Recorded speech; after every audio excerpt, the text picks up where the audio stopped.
Francis മാർപ്പാപ്പ കാലം ചെയ്തു. പുതിയ പോപ്പിനെ തിരഞ്ഞെടുക്കുന്നത് ആരാണെന്നും എങ്ങനെയാണെന്നും നോക്കാം.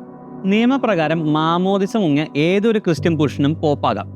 ആദ്യകാലത്ത് പോപ്പ് തന്നെയായിരുന്നു നെക്സ്റ്റ് പോപ്പിനെ ചൂസ് ചെയ്തുകൊണ്ടിരുന്നത്. പിന്നീട് രാജാക്കന്മാർ പോപ്പിനെ തിരഞ്ഞെടുക്കുന്ന ഒരു രീതിയും ഉണ്ടായിരുന്നു. 11-ാം നൂറ്റാണ്ട് മുതൽ എക്സിസ്റ്റിംഗ് കർദിനാൾമാർ അവരുടെ ഉള്ളിൽ നിന്ന് ഒരാളെ പോപ്പായിട്ട് ചൂസ് ചെയ്യുന്ന രീതിയാണ് തുടരുന്നത്. ഒരു പോപ്പിന്റെ മരണത്തിന് ശേഷം ലോകത്തിലെ എല്ലാ രാജ്യങ്ങളിലുള്ള കർദിനാൾമാരും പുതിയ പോപ്പിന്റെ ഇലക്ഷന് വേണ്ടിയിട്ട് വത്തിക്കാനിലെത്തും.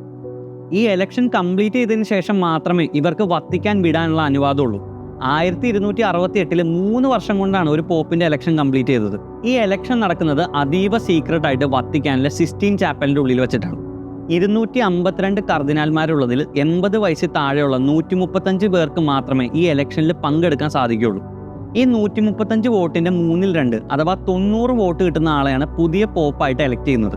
കർദിനാൽമാരിൽ ഓരോരുത്തരും പോപ്പാകാൻ യോഗ്യതയുണ്ടെന്ന് തങ്ങൾക്ക് തോന്നുന്ന ഒരു കർദിനാലിന്റെ പേര് ബാലറ്റ് പേപ്പറിൽ എഴുതി വോട്ട് ചെയ്യും. ഏതെങ്കിലും ഒരു കർദിനാലിന് 2/3 വോട്ട് വരുന്നത് വരെ ഈ പ്രോസസ്സ് റിപ്പീറ്റ് ചെയ്തുകൊണ്ടേയിരിക്കും. ഓരോ റൗണ്ട് കഴിഞ്ഞതിന് ശേഷവും ഈ ബാലറ്റ് പേപ്പർ എണ്ണി നോക്കി ബാലറ്റുകൾ കത്തിച്ചു കളയും. ഈ കത്തിക്കുന്നതിന്റെ പുക പുറത്തു നിൽക്കുന്നവർക്ക് കാണാൻ പറ്റും. ഭൂരിപക്ഷം കിട്ടാത്ത റൗണ്ടിനെ ഇൻഡിക്കേറ്റ് ചെയ്യാൻ കറുത്ത പുകയും പോപ്പിനെ എലക്ട് ചെയ്ത റൗണ്ടിനെ ഇൻഡിക്കേറ്റ് ചെയ്യാൻ കെമിക്കൽസ് ഉപയോഗിച്ചുണ്ടാകുന്ന വെള്ള പുകയുമാണ് ഉപയോഗിക്കുന്നത്. പോപ്പിന്റെ ഇലക്ഷൻ കഴിഞ്ഞാൽ പുതിയ പോപ്പായിട്ട് തിരഞ്ഞെടുക്കപ്പെട്ട കർദിനാലിനോട് ആ പൊസിഷൻ അക്സെപ്റ്റ് ചെയ്യാൻ കോൺക്ലേവ് ആവശ്യപ്പെടും.